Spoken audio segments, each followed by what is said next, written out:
think I'm going to have to waffle on this question. I have kept a list over the years of the things that seminary didn't teach me.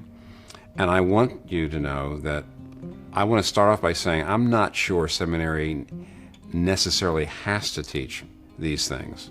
But I've always kept a list of things that I think students should not expect seminary to teach you, but you're going to have to find out, or you're going to die in ministry. Yet, nevertheless, you've still got to get helped. So people ought to understand what seminary is good at doing and what seminary really isn't equipped to do.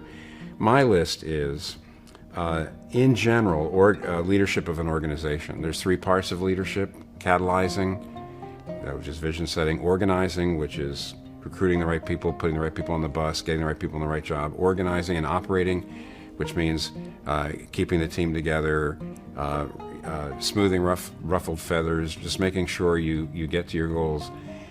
I mean, you might have a course or two at seminary. That's really not the seminary's job to teach you. You need to have other people who will show you how to do that. You need to learn that elsewhere. Another one is actually cultural analysis. You get some of that in seminary, but actually I do think the job of the seminary is to teach you how to handle the word. And I think that by and large, you're going to have to learn how to, whatever culture you're in, understand the culture in. And you can't expect the seminary to tell you about that, because people come from various cultures to the seminary, and I think that's your job.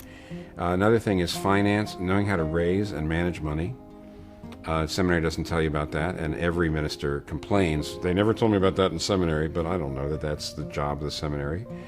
I would say we probably at seminary, they might do a better job at this, is leading worship and leading in prayer is not the same thing as preaching. And I do think that seminaries tend to privilege, maybe rightly so, here's how you preach, and not really spend much time on how do you facilitate prayer and worship, which is something that you're going to be, as a minister, called to do, but I don't think there's as much time given to that.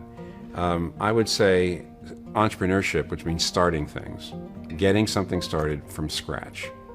It's a little bit like leadership, but not quite the same thing, but there needs to be more. You're going to have to learn that somewhere.